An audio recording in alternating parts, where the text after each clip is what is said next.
یہ خستہ حال قبر اس شخص کی ہے جو ایشیا کی سب سے بڑی کوہ نور ٹیکسٹائل ملز کا مالک تھا۔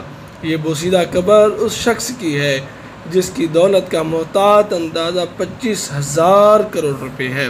یہ ٹوٹی پھوٹی قبر اس شخص کی ہے جو 57 کمپنیوں کا مالک تھا۔ یہ پریشان حال قبر اس شخص کی ہے جس نے اپنی بیٹی ناز سہگل کی شادی جس شخص سے کروائی وہ بھی کھرب پتی بن کر میاں منشا مالک نشاط گروپ بن گیا۔ یہ قبر حاجی یوسف سہگل کی ہے جو برصغیر کے مشہور کھرب پتی خاندان سہگل خاندان کے سربراہ تھے۔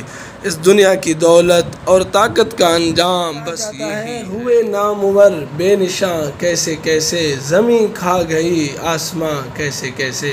ایشیا کی سب سے بڑی کوہ نور ٹیکسٹائل ملز کے بانی اور سہگل خاندان کی پہچان حاجی محمد یوسف سہگل کی خستہ حال قبر دنیا کا فریب دیکھ لیں۔ اگر یہ محمد یوسف سہگل صاحب آج حیات ہوتے تو دنیا کے دعوے داروں نے انہیں کبھی اکیلا نہیں چھوڑنا تھا اور ہر وقت ان کے گرد سب سے مخلص بن کر بیٹھنا تھا، مگر اس سب میں صرف دنیا ہی تھی۔ مگر اب آخرت کے رستے پر کوئی ان کی تپتی اور ٹوٹی قبر پر پانی تک نہیں ڈالنے آتا۔